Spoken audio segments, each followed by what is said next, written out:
તો દોસ્તો ખાસ માહિતી આવી ગઈ છે આપ સૌની સામે કે ભર શિયાળે વરસાદ ભૂકા કાઢશે। અંબાલાલ પટેલના મતે આગામી 15 નવેમ્બર સુધી હવામાનમાં રવિ પાકો માટે સુધરતું જશે અને આ સમયગાળો ખેતી માટે પ્રમાણમાં અનુકૂળ રહેવાની સંભાવના છે। હવે રાજ્યમાં ઠંડીના પવનો ફૂંકાશે, જેનું મુખ્ય કારણ ઉત્તર એશિયાના ઠંડા પવનો તથા કેસ્પિયન સમુદ્રના પવનો છે, જે પાકિસ્તાનથી થઈને ઉત્તર ભારતમાં પ્રવેશી રહ્યા છે।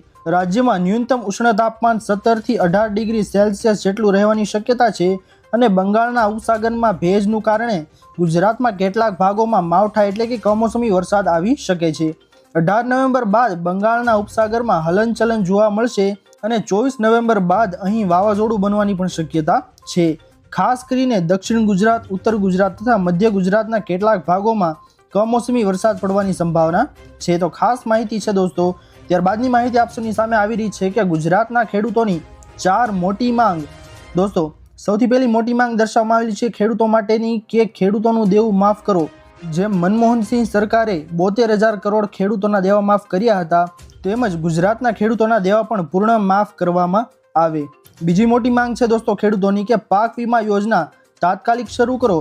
2020થી ગુજરાતમાં બંધ છે આ સહાય, પરંતુ દેશના બાકીના રાજ્યોમાં આ સહાય છે તે ચાલુ છે। તો શા કારણે બંધ છે તે હવે ખબર નથી। ત્રીજી મહત્વની માંગ છે દોસ્તો કે ઉદ્યોગપતિઓ નહીં, હવે ખેડૂતોને ન્યાય આપો। અને ચોથી મોટી માંગ છે કે ખેડૂતોને સીધી સહાય। કમોસમી વરસાદના કારણે મગફળીમાં ભેજ વધુ છે, તેથી ટેકાના ભાવમાં માપદંડમાં રાહત આપવી અથવા હર ખેડૂતને 1,35,000 થી 1,50,000 સુધીની સહાય સીધી જમા કરાવી। તો ખાસ માહિતી છે દોસ્તો ખેડૂતો માટે। ત્યારબાદની ખાસ મહત્વની માહિતી આવી રહી છે દોસ્તો કે ખેડૂતોનું આક્રોશ યાત્રા, લોન માફ કરો। દોસ્તો ગુજરાતના કોંગ્રેસે ખેડૂતોને આક્રોશ યાત્રાની શરૂઆત આજે ગીર સોમનાથથી કરી છે। યાત્રાનો હેતુ છે કે ખેડૂતોની સમસ્યાઓ અને તેમના દેવા માફીની માંગ સરકાર સમક્ષ રજૂ કરવાનો છે। નેતાઓ ખેતર સુધી જઈ ખેડૂતોની વેદના સાંભળશે અને યાત્રા કુલ 11 જિલ્લાઓમાંથી પસાર થશે અને 13 નવેમ્બરે દ્વારકા ખાતે સમાપન થશે। યાત્રાની શરૂઆત પહેલા કોંગ્રેસના નેતાઓએ સોમનાથ દાદાના દર્શન કરીને આશીર્વાદ મેળવ્યા હતા। તો ખાસ માહિતી છે દોસ્તો કે ખેડૂતોની આક્રોશ યાત્રા શરૂ થઈ ચૂકી છે। ત્યારબાદની માહિતી આપ સૌની સામે આવી રહી છે કે મહિલાઓને મળશે 7,000 રૂપિયા। દોસ્તો પ્રધાનમંત્રી નરેન્દ્ર મોદીએ 9 ડિસેમ્બર 2024ના રોજ મહિલા સશક્તિકરણ માટે LIC બીમા સખી યોજના શરૂ કરી હતી। એક મહિનાની અંદર આ યોજનાને ખૂબ જ સારો પ્રતિસાદ મળ્યો છે। છેલ્લા એક મહિનામાં 50,000થી વધુ મહિલાઓએ આ યોજના માટે પોતાનું નામ નોંધાવ્યું છે।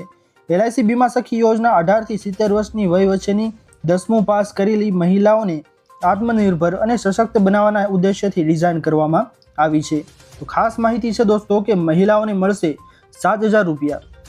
ત્યારબાદની માહિતી આપ સૌની સામે આગળ આવી રહી છે કે ખેડૂતોની વહારે આવી દાદા સરકાર।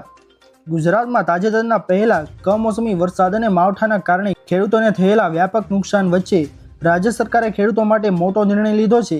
કૃષિમંત્રી જીતુભાઈ વાઘાણીએ પ્રેસના માધ્યમથી જાણ કરી કે પ્રત્યેક ખેડૂતોને 125 મણ મગફળી ટેકાના ભાવે ખરીદી કરવાનો નિર્ણય લેવામાં આવ્યો છે। આ ખરીદી 9 નવેમ્બરથી શરૂ થશે અને જેમાં મગફળી ઉપરાંત સોયાબીન અને અડદની પણ ટેકાના ભાવે ખરીદી કરવામાં આવશે। આ નિર્ણયથી માવઠા પીડિત 42 લાખ હેક્ટર વિસ્તારમાં ખેડૂતોને આર્થિક રાહત મળશે, જેમાં SDRF અને NDRF ફંડ સાથે વધારાના રાજ્યનો ફંડ પણ સમાવેશ થશે। જણાવી દઈએ આપને દોસ્તો ટેકાના ભાવ વિશેની માહિતી। તો મગફળી માટે ટેકાનો ભાવ છે તે ₹1,452 રૂપિયા નક્કી કરાયો છે। મગ માટે ટેકાનો ભાવ છે ₹1,753 રૂપિયા, અડદ માટે ટેકાનો ભાવ છે ₹1,560 રૂપિયા અને સોયાબીન માટે ટેકાનો ભાવ છે ₹1,065 રૂપિયા। તો ખાસ માહિતી છે દોસ્તો ખેડૂતો માટે। ત્યારબાદની માહિતી છે આપ સૌની સામે કે 10,000નો દંડ જાણી લેજો। ભારત સરકારે પાન કાર્ડની વ્યથાને સુચારુ રૂપે લાગુ કરવા પાન 2.0 અભિયાન ઉપાડ્યું। નાગરિક પાસે એક જ પાન કાર્ડ હોય તેના પર જોર આપવામાં આવ્યું।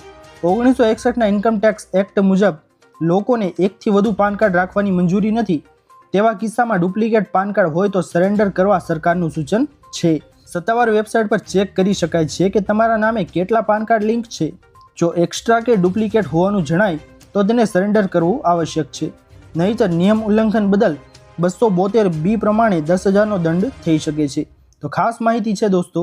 ત્યારબાદની માહિતી આપ સૌની સામે આવી રહી છે કે અમેરિકા જેવા રોડ બનશે, ગડકરીનું કહેવું।